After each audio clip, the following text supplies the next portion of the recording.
اللہ تعالیٰ کے دین کے جتنے کلمے ہیں ہر کلمے میں سربلندی ہے، خیر اور عافیت ہے، فوائد اور برکات ہے۔ کوئی ایسا ذکر یا ورد نہیں ہے جس میں پڑھنے والے کا نقصان ہو۔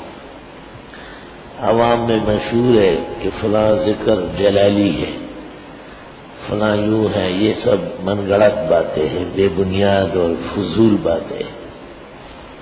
اللہ تعالیٰ کے پورے دین میں پیغمبر جو شریعت لے کے آئے ہیں ان کے اول و آخر کوئی ایک کلمہ بھی ایسا نہیں جس سے پڑھنے والے کو نقصان پہنچتا ہو۔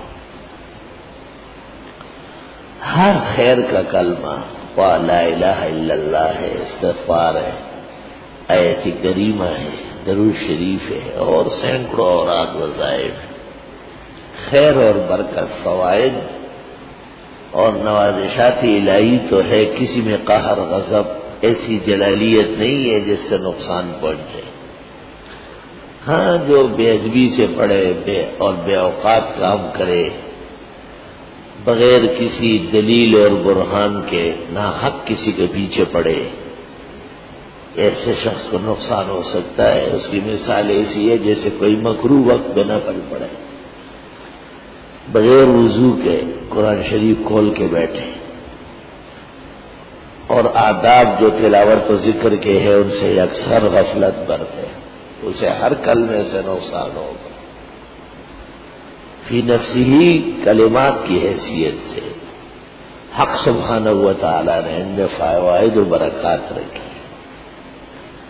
جتنے اوراد و اذکار ہیں بزرگوں کے تجربات بھی ہیں، ایک شخص ایک کلمہ بتاتا ہے، دوسرا کلمہ، جیسے حکیم اور طبیب اور ڈاکٹر ایک ہی بیمار کو مختلف دوائیں تجویز کرتا ہے، علم کے ساتھ اس کا تجربہ بھی جمع ہے۔ بزرگان دین، علماء اور مرشد حضرات بھی اسی طرح اس شخص کا درد اور غم سن کر کے کوئی کلمہ عنایت کرتے ہیں تو ساتھ تجربہ بھی ہوتا ہے کہ بھئی 25 مرتبہ روز پڑھو، 100 بار پڑھو۔ شیخ الاسلام ابن تیمیہ نے لکھا ہے کہ جو شخص روزانہ کم از کم 1000 مرتبہ استغفار کرے اور 40 دن میں کوئی ناغہ نہ کرے، مکمل 40 دن پورے ہو جائے اور اس نے کسی دن بھی 1000 سے کم استغفار نہیں پڑھا، 41ویں دن اس کے تمام مشکلات حل ہو جائے گی۔